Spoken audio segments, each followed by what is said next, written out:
No worries. Yep. I guess I just wanted to thank you guys for joining today's call. This is basically going to be an overview session for every member of the support team, including me, but especially when it comes to the new folks, Tausif and Musa. Uh, they reached out to me a few times earlier to request a one-on-one session with analytics experts just to get a grasp of all the fundamentals and basics when it comes to CMP analytics, as well as cover all the basics when it comes to troubleshooting and debugging. So yeah, hope that makes sense. Cheers. Cool. All right. Should I hit record or no? I already started recording. Yep. Oh, you started? Okay, cool. All Yep. right. Let me share my screen then. Cool. So I am going to kind of go through the things that Rubai put in the agenda. Yep. But if anything, and I don't have like slides or anything, this is just gonna kind of be walking through some parts of the CMP as well as like tools we use. So let me share my screen. All right, so here we are in analytics section of the CMP, looking at Newscred. And if anything seems strange or unexplained, just ask questions as they go along. Stop me. Don't worry about it. Okay, so I think most of this is kind of self-explanatory, and we actually have a lot of documentation here at support.newscred.com/analytics that kind of explains the different terms and what the metrics mean.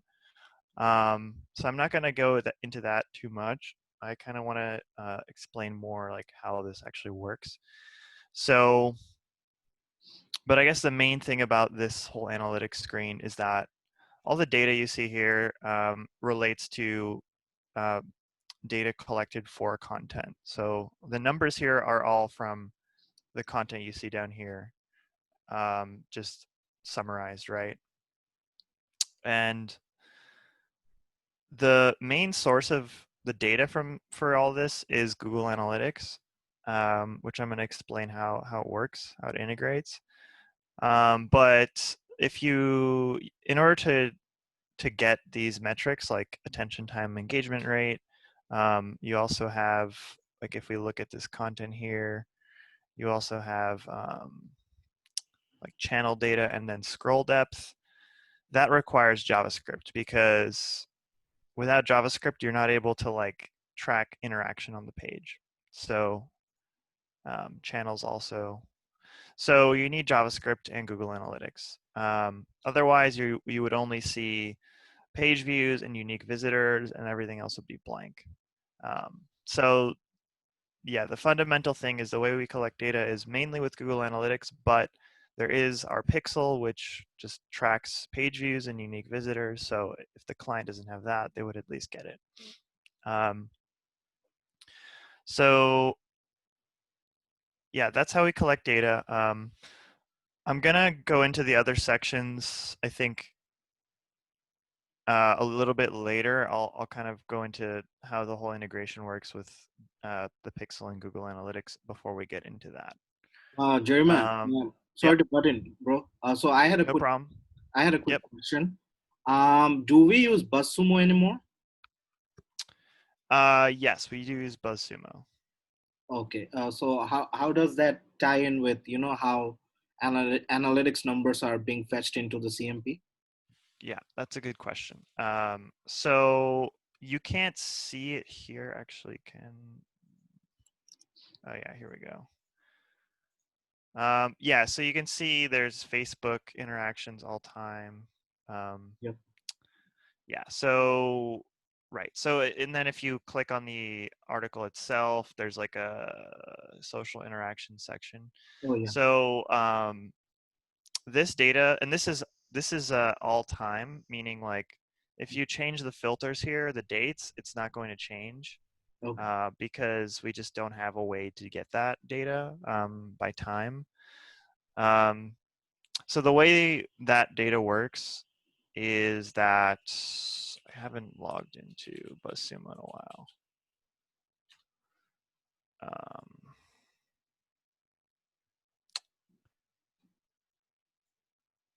Let me see if I can show you.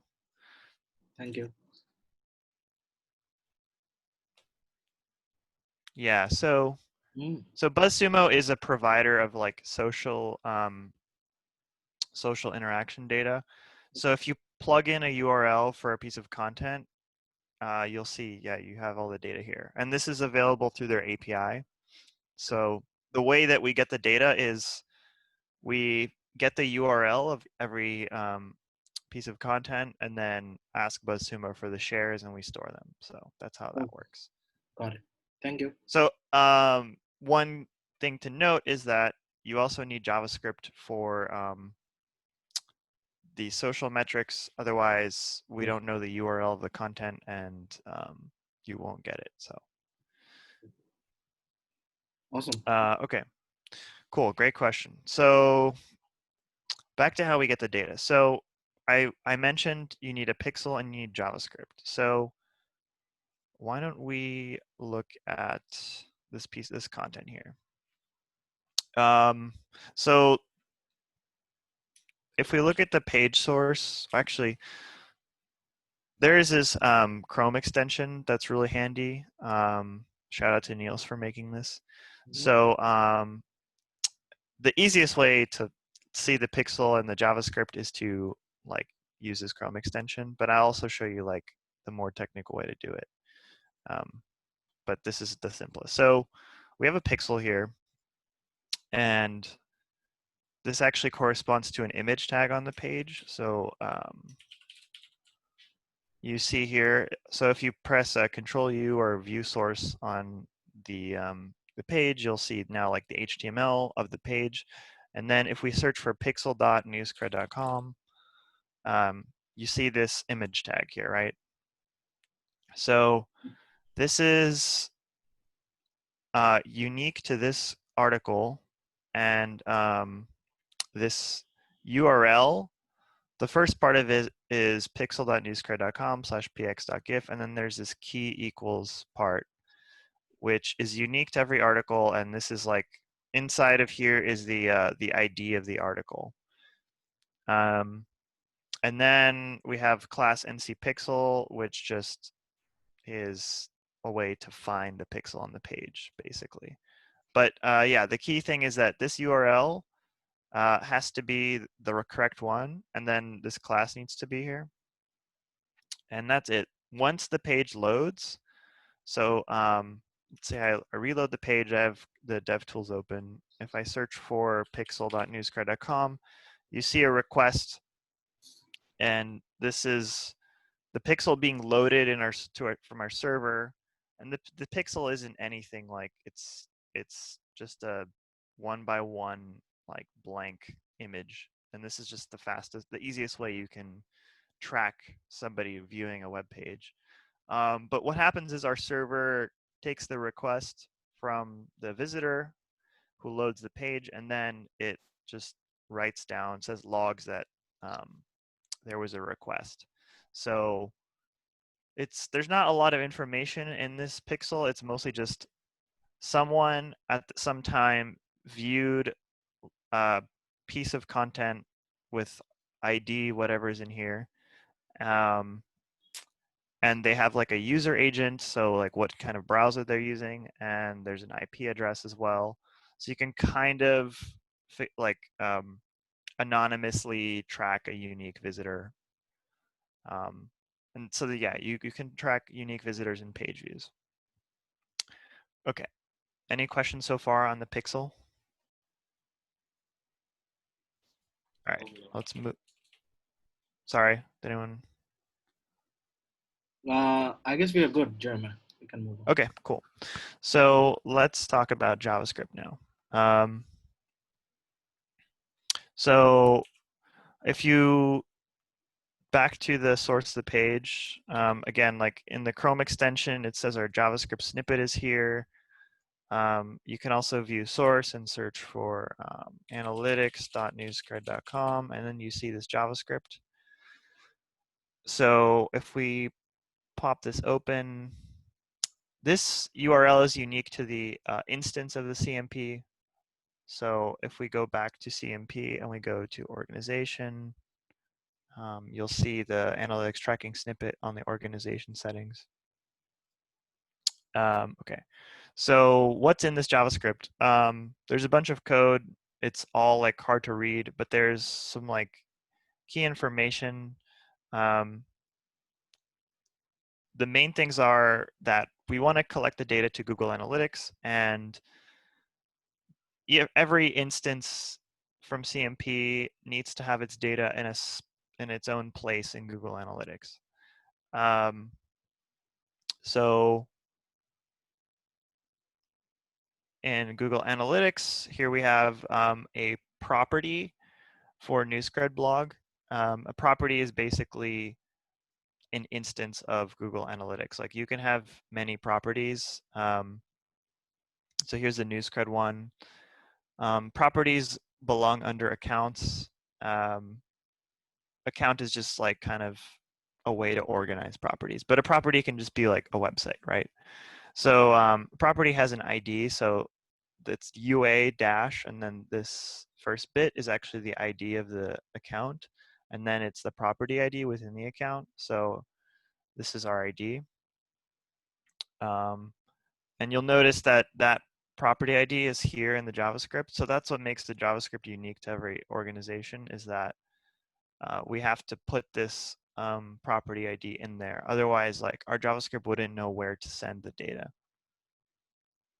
And the way it's configured is, you can see if you go to analyticsapi.newscred.com, this is like our internal UI for configuring these things. When you configure CMP to use Google Analytics, like it automatically creates a property, and then you can see the number here. Additionally, if you want to do action analytics, you can say what container ID to use. So you see there's GTM container ID, and then if you search, you see the container IDs here as well. And then one other detail that's not, that's more for like technical purposes is GA view ID. Analytics has views, which like basically a view is just a set of data, and so like the data goes into a GA property, and then there will be at least one view, and that view contains the data. But if you make a new property, you basically get the same the same data as before, but you can like add filters or custom things to it. So it's like a different way to slice the data basically. But yeah, mostly it's just one property one view and one property, and that's it. Sorry, Jeremiah. Yep. Hey, in the page source, where was the GTM? I actually didn't notice. So I just searched for here's the GTM container ID, and it's in here in the analytics JavaScript. So that tells our JavaScript which container to load, and then if you search for GTM, you see that there's a request to load that container here. So actually, it would be useful if this checker knew. Oh yeah, actually it has container. Okay. Yeah. Cool. So that's how our JavaScript connects to Google Analytics. Now the next thing is, how does it collect the data? So if we search for Google-Analytics, so I showed you how the pixel fires, right? There's px.gif. If we search for Google-Analytics, you see all these collect requests. and these are actually how the data gets into Google Analytics. So Google Analytics has this API called Collect, and it's a little tricky to read it, but once you've seen it enough times, like you'll get it. So this is a Google Analytics. You can see T is page view. It means like somebody visited the page. And then TID is the other important bit. This is the Google Analytics property, the ID I mentioned before. So this is like an event saying somebody visited the page and it's a page view. Google Analytics does this by default. Like they'll track a page view if it's on the screen. But this is not the ID that we were that we saw here. Right? We're looking for 21. So it's possible that there's many Google Analytics JavaScripts on the page, and so they're sending. You can send to more than one. Okay, so this is not the one we're interested in. Here we go. Okay, so here's collect, and it has T page view, and it has TID 594 whatever -21. Okay, so the other interesting parts here are these CD fields, and these are custom dimensions, which basically are just used to pass along any kind of additional data that's like relevant, and this is a custom thing. So we use these fields to send along additional data. The main one is like what the actual content is, and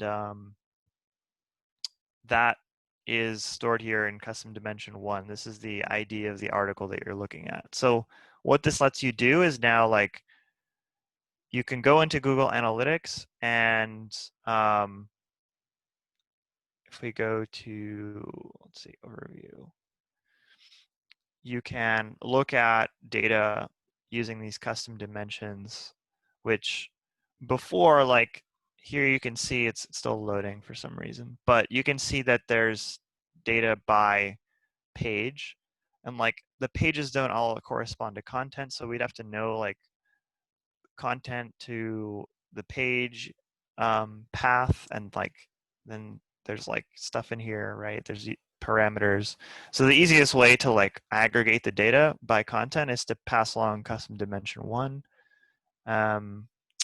If I go to site content, I think I can do this better.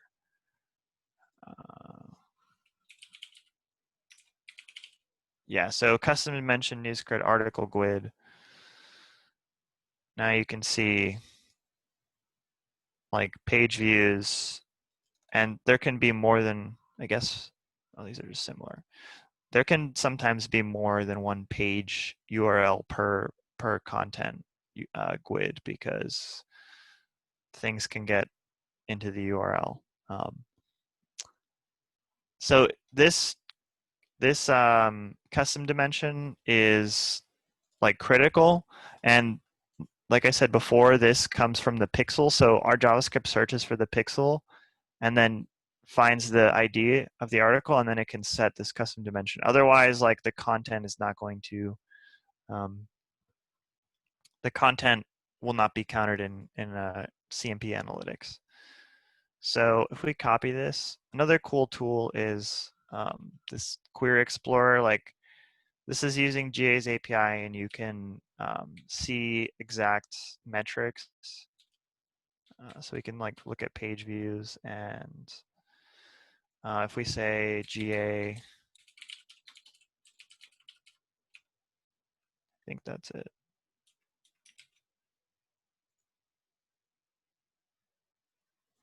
Oh, I think it's a dimension 1. Yeah. So now if we plug into the filter the actual article GUID, you see I got 832 page views, and from, let's do 2nd till the 11th. So this should match.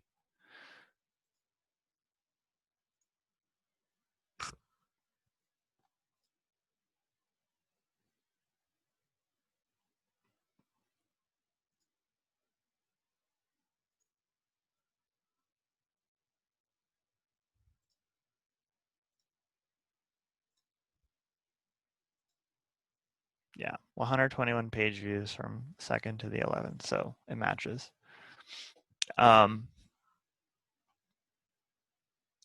So yeah, just to recap what's happening on this page, our pixel loads, our JavaScript loads, our JavaScript looks for the pixel, gets the ID of the content, and then it starts tracking data to Google Analytics. And there's more tracking you see here. So this one is an event, and it's again going to our property.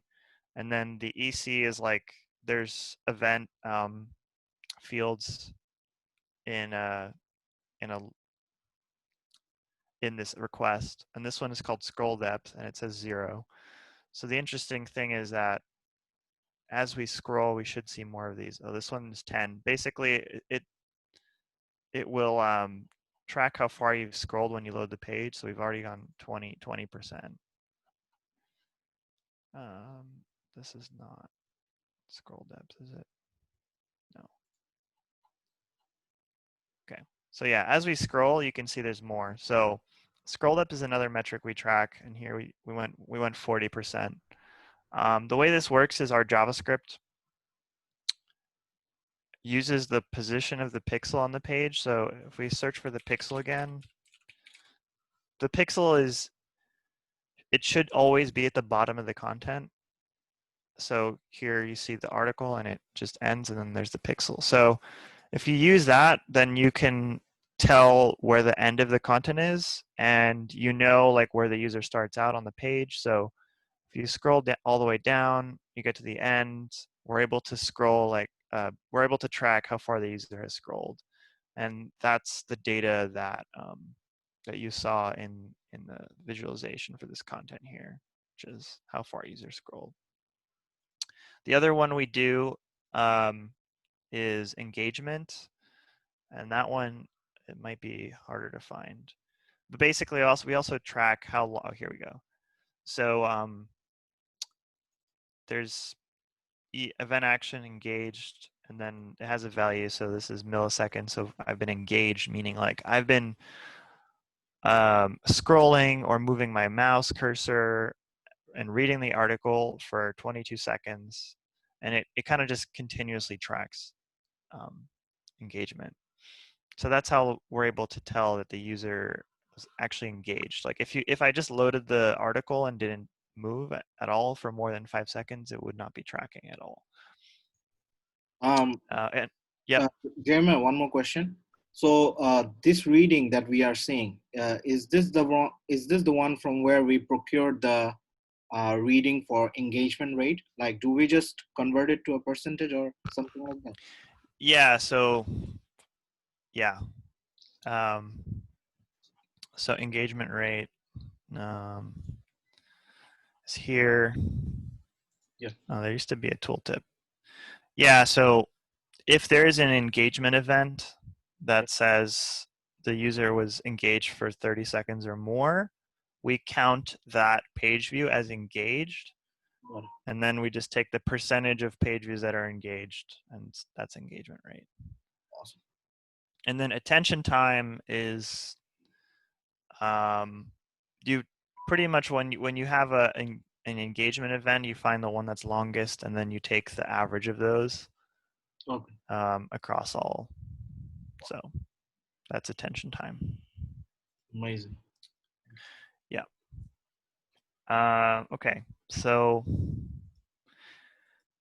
that's basically all these collect calls, the pixel, the JavaScript. That's how we get the data into Google Analytics and put it into CMP Analytics the way you see it. We have this documentation here, how to troubleshoot content analytics. This kind of explains everything I just went through. It just provides like a guide on how to troubleshoot. So yeah, the main thing is the pixel needs to be on the page. It needs to have the correct URL, correct class, and then the JavaScript needs to be on the page. And then after that, everything should work. But if things don't work, then the farther you go in here, like the more technical it gets. But something might be wrong in our system that's not syncing the data. But usually it's because the pixel or the JavaScript is not on the page correctly. Jeremiah, one last question from my Yep. side. So I was just wondering, like sometimes we receive tickets where, for example, I think I consulted with you a few days ago where everything was moving along just fine for the past few months, but then all of a sudden the customer didn't receive any readings for engagement rate and attention time, and then we found out that the JS has gone missing, the snippet in itself. So like what are like some of the most well-known reasons or like theories that you are aware of where like something like that happens? Um, I guess why they removed the JavaScript, we don't know for sure, but probably, I mean, for a customer that's much older, maybe somebody is new and they don't know what the JavaScript is, so they remove it and they don't realize that it's going to prevent us from getting the data and showing it here. So I think when somebody onboards, like it's critical that they know that the NewsCred JavaScript and the Pixel are what's going to give them the data. Otherwise, they won't see anything in here. So Yep. yeah, I guess it's probably somebody new who just doesn't know and removes it. That's my guess. Yeah. Um, Maybe I it would, depends. yeah, Yeah. Sorry, Jesse, go ahead. I was going to say, I would say we should lean towards recommending that it's required, and in special circumstances, they don't need it. But yeah, they're only getting half the value from analytics if they don't have the JavaScript on. Indeed. Well said. Yeah. Hey guys, this is Adnan. So Jeremiah had a question. So these are all the requirements that you showed us on the website, and like you have to have a pixel and a JS on your website. But there are a few. I can like point out one requirement from the CMPN that you must have, or the pixel won't work, which is like have the publishing step or like the publishing status assigned to the pixel. Like you have to have that article published from the CMP for the in order to for the pixel to work. So are there any other requirements like that? yeah, that's a good point that you brought up. Is all of the content you see in here has to be published. So let's look into this content. So if we go to the task for it,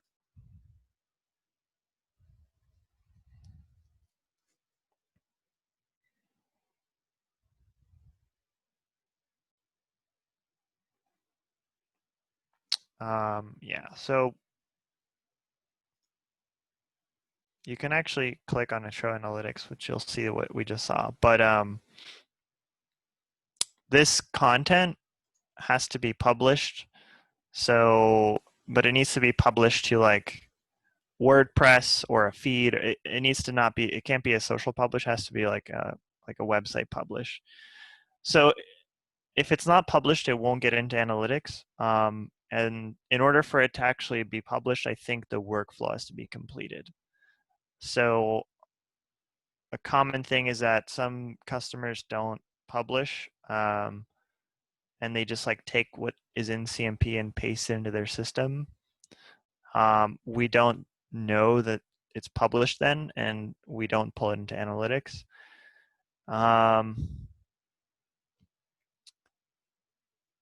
This is something we've kind of thought about changing so that it involves less steps, because if you are like a copy paste user, then our current workaround is for you to publish to a feed anyway, so that there is a publish, even though like the publishing system is not being used by anything.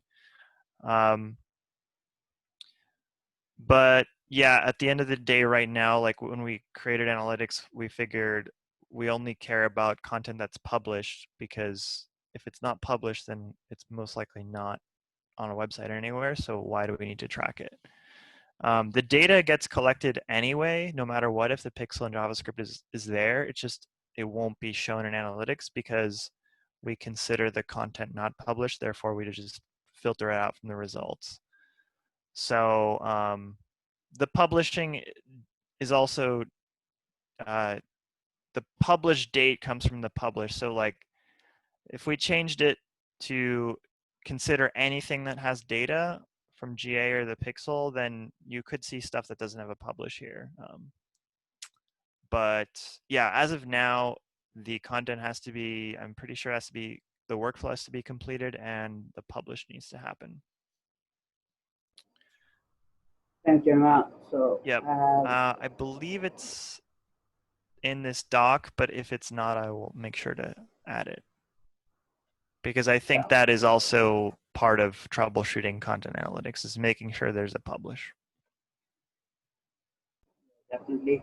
Another question that I have is like, we have a widget for WordPress publishing. Like, you have to have that installed on your website, so that when we're syncing changes from CMP, those that little widget makes sure that the changes go to the actual site.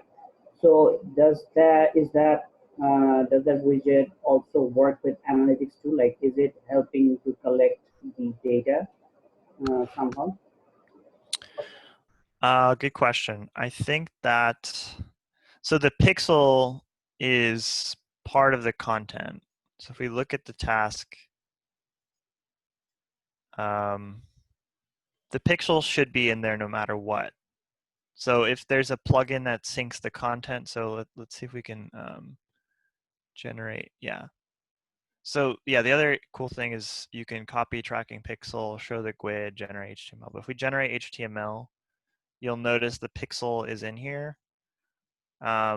So whatever system is used to put the content on the site or sync it, like the pixel should be included in there, and that's how the pixel gets onto the page. One thing that's happened with customers is sometimes their CMS gets this HTML and then it just removes the pixel. So sometimes we have to tell them, hey, you need to include this pixel and stop stripping it out. Otherwise, you won't get analytics. So I haven't seen this happen in a while, but it's happened in the past. So the plugin, sorry, go ahead. Yeah, so for the JavaScript, I think the WordPress plugin here, if we go to CMS, yeah, Insights, you see there's JavaScript snippet here. I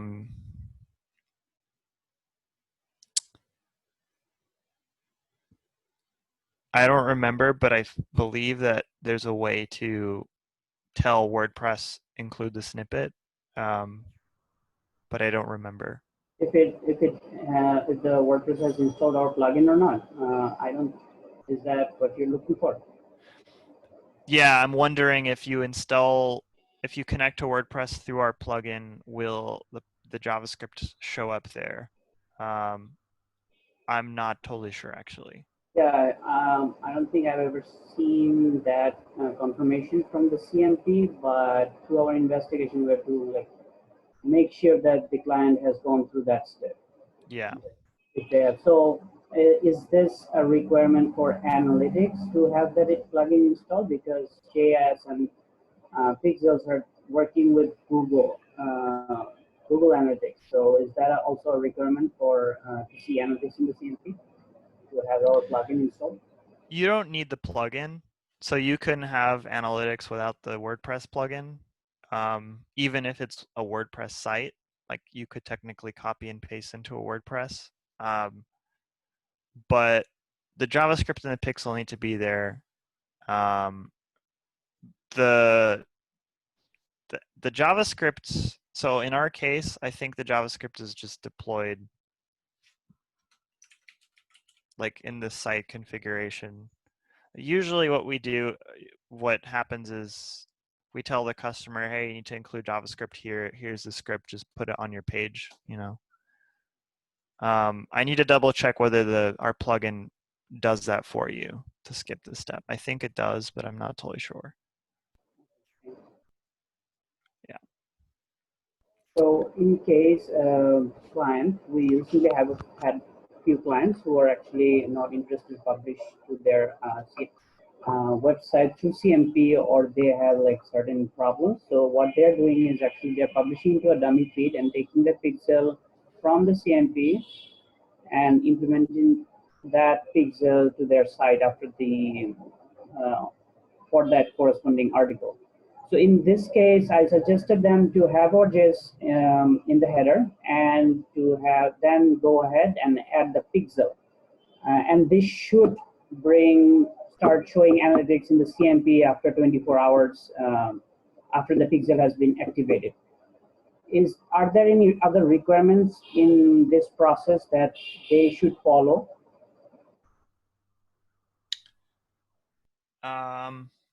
That should be everything. If they have JavaScript in the pixel and it's the correct ones, they should start seeing data. If not, then we can troubleshoot offline. But that's the main requirement. Like CMP should automatically be set up with Google Analytics.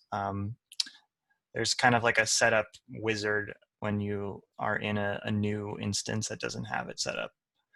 But yeah, you shouldn't have to do anything else.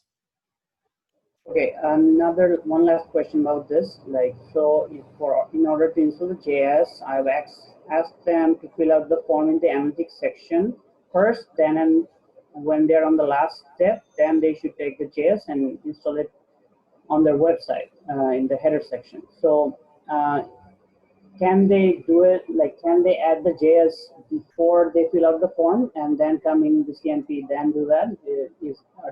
Are these dependent on?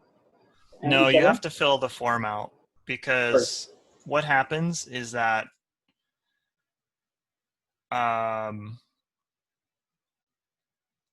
so what we do with Google Analytics is we have properties here, and the property has to like exist before it can be used. So what happens is CMP will look at Google Analytics, say like, hey, give me a property. It gives it a property, and then it assigns, like you can assign this one to a CMP instance. And that wizard actually is doing that behind the scenes. When you click, okay, I want JavaScript, that CMP instance then gets assigned this property. Which they're just unnamed, right? So whichever ones are unnamed or free to use, then it gets that property. Otherwise, and then the JavaScript is, the JavaScript then like will load. Otherwise, it doesn't exist before this step. Okay, so the form comes first, and on the last step of the form, they should go to their website and add that in the header. Yeah. Okay, once the wizard shows you the URL of the JavaScript, then you're good. Okay, But if you, yeah, like you can go into CMP and go to organization, and if you haven't set up JavaScript, this will be here, and this script won't load because it hasn't been created. And the reason is because in order for this to work, you need a property ID, and if you don't have a property ID, you can't do anything. So that's why you have to go through those steps in order to get a property, and then this JavaScript is created. Understood. Thank you so much. Yep. Good question. Okay. Cool. So I covered how we collect the data you see here. I'm going to go into the other pieces of analytics now. So new versus returning is kind of just a different view compared to content, and it's also comes from Google Analytics. It's just a different way of looking at the data, whether somebody's a new visitor, meaning like they've never been on the website,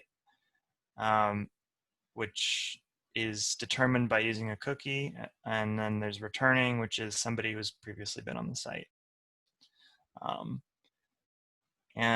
This comes from Google Analytics. You can look at the metrics by all returning new. Licensed versus original. This is actually like feature flagged and customers can't see this. And I think we're going to be removing it. It's also slow. So I wouldn't worry about this tab, but you might see it. So, hey, Yep. Jamie, it's Arman again. So, this license versus original section, is it looking into the source of these published articles, then determining if this is from the marketplace or this is Yeah. a name that? Okay. Yeah, exactly. So it's either you created the content in CMP or you use Marketplace, and then it's considered licensed. So, how does it understand that the content has been taken out of the marketplace?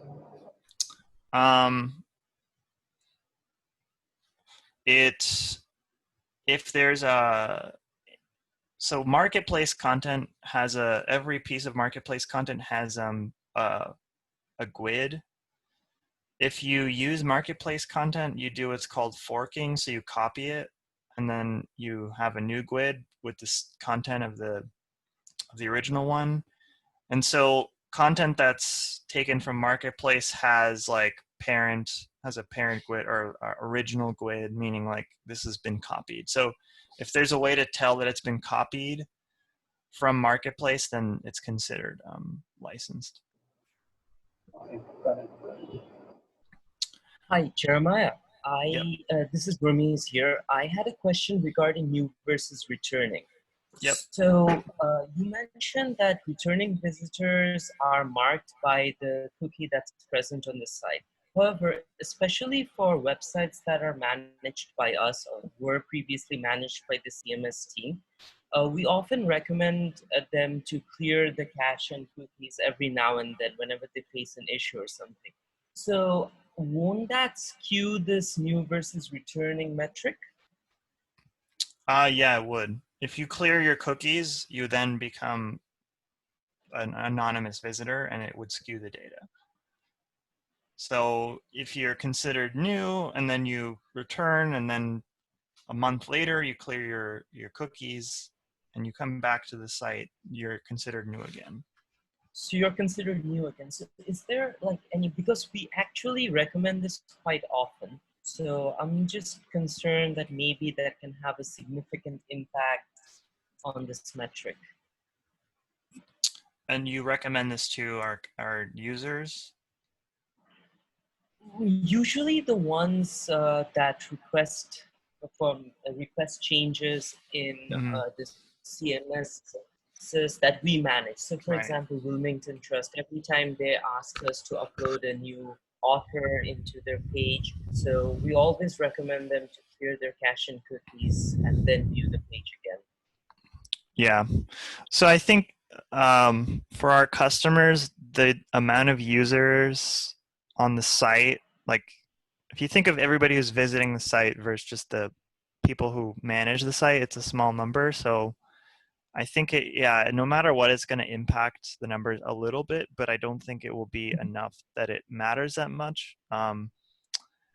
But I think if you're looking at content changes, you don't have to clear your cookies. If you could just clear the cache, which is just like the HTML and the JavaScript of the page, then the content should update.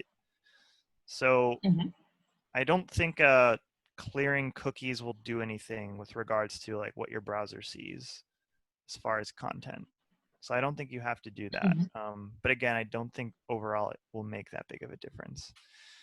That also brings up a good point, is like the people who are the customer, like their CMP users, when they visit their website, they're being tracked as well, and we're being tracked. So that is also included in the data you see here.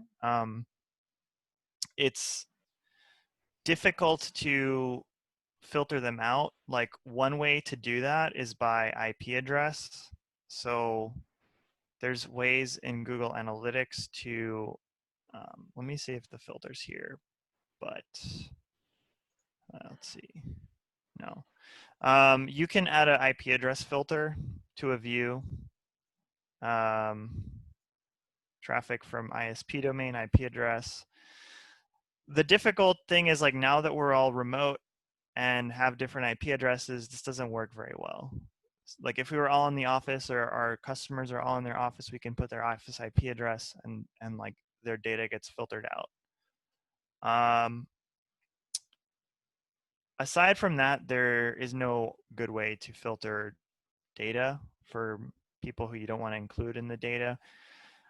What we could do is put some kind of cookie on the user, but that would require some manual effort from them. Like they would have to go, either we give them like a Chrome extension, or like we tell them to run some JavaScript in the console, which is not the safest thing to do usually. But there's no way for us to like know that this is a NewsCred user and we don't want to include them in the data. So that's kind of just an open problem. Right, got it. Thanks. Yep. Okay. So let's talk about actions. We only have like 9 minutes. So I mentioned earlier that in here is the Google Tag Manager. What you can do with GA is there are things called goals, and you can basically create a goal, which in this case has a name. There's a type of the goal. So event corresponds to like Google Analytics events, but you could also use destination. And then here are the parameters for the event. So category has to equal outbound link. So goals just aggregate events usually. They just count up events. So here you say like past 7-day conversions 117. And then in CMP, we basically just ask GA, hey, give us all the goals and their data, and then we display it in here. The ones which are not recording actually don't show up, so they get hidden. There's also a way to override goals in the Analytics API. So if I search for NewsCred, you can mark goals as deleted so they don't show up. Thing is that there's a max of 20 goals in here, and then you might like stop using them, so then you have to go in and hide it. It's kind of, we built it and it works like okay, but it's not the best product it could be. We just never got around to like improving it that much. But again, like each goal pretty much corresponds to events in Google Analytics. So how do we collect those events? Well, if you go to Tag Manager, look up the ID of the tag of the container, you go here, you see tags, and then you see all of these tags which are collecting data. You can have more, like you can have as many tags as you want and collect all kinds of data. You don't have to use it in goals, but the one we were just looking at was clicks to newscred.com. Here it is. This is the tag. And then there are some critical settings in the tag. I'm not going to cover everything about Tag Manager because that would be like its own session, I think. It's a bit more complicated. But yeah, again, category matches outbound link. That's what you see in this goal. And then that's what's going to get countered in CMP. Is there a question? No, Jeremiah, I guess we can move on to the next section because like technically we now deal with action requests on our own. So like if you have any questions, we can definitely follow up later. Yeah, great. Okay, so that's actions. ROI. Okay, so ROI is now getting into other data, not just Google Analytics. You have leads generated, leads reach, pipeline, revenue. So this section of analytics depends on two things.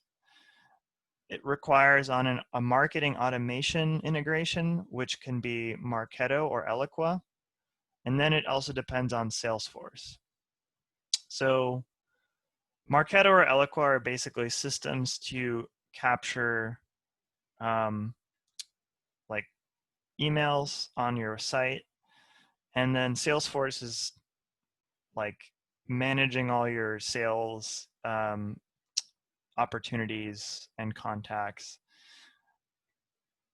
What we do when you connect, when you have JavaScript, and then when you connect Marketo or Eloqua and then Salesforce, we will start pulling in from that time any like new leads who have come into the system, and then we'll also start pulling in any opportunities or contacts from Salesforce that have changed. When that happens, this ROI Analytics onboarding and backpop guide is important, because when the user adds Marketo, Eloqua, or Salesforce, we need to get the historical data in order for these metrics to actually be correct, because there could be things that happen in the past from when you authenticated to them that we need to know about. So until the backpop is done, we won't have the data we need to make this correct. So that's probably the first thing to make sure that, like, if the data looks weird, is it a new integration? Have we been backpopping yet? If not, like, we have to look at this guide on how to set it up.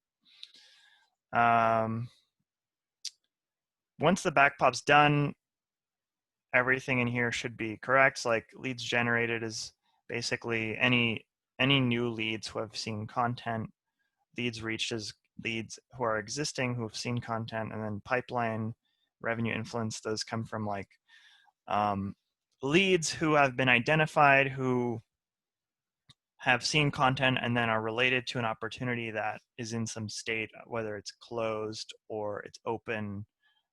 That's what these metrics correspond to. Here you can see deals that closed, and this user saw this article, and that's why this is counted here. There is this Eloqua. So with how to integrate these, it's in support here. Yeah, how to integrate Eloqua, how to integrate Marketo. Both integrations require Marketo and Eloqua's JavaScript, or else it won't work. And the reason for that is that Marketo and Eloqua use a cookie, and we need that cookie in order to like identify the visitor, so that we can relate them to the contact in Salesforce. And yeah, so for Eloqua, it's a little bit more complicated than Marketo. Like Marketo, you just have to include the Marketo JavaScript and our JavaScript, and then it should just work. With Eloqua, it's more involved. We have to get like a web lookup ID from Eloqua, make sure that their JavaScript is on the page. Then we have to actually go into our tag manager and set this up. So unfortunately, Eloqua's JavaScript is just complicated, and the only way to make it work is to do this. So we have to do this. But we don't have that many customers using Eloqua, so this doesn't, we haven't had to troubleshoot this in a while. But yeah, so I would say, like, if you're new to this, just reach out in Analytics Slack and we'll help you out, because it's a little bit more complicated. But yeah, I think I've covered. Sorry, I kind of went through this quickly. If there's any questions, we have like a minute left. Yeah. Yeah, sorry for taking the time. So what initiates this this numbers, like ROI numbers? What do we need to do to see the numbers first? And numbers appear in the ROI section. Right. So you need Marketo or Eloqua to see these first two. So if you authenticate Marketo or Eloqua, these should, like, ROI will no longer be like a blank screen. It will start showing this UI. Otherwise, it would just say like, hey, like, this is what you need to do to set up ROI. And then these numbers will be blank, the revenue numbers. When you authenticate Salesforce, they will appear. They might be blank because we need to populate the data before they actually show anything. And once that's done, and the JavaScript side works, and the backend, we have the data, this should start to work.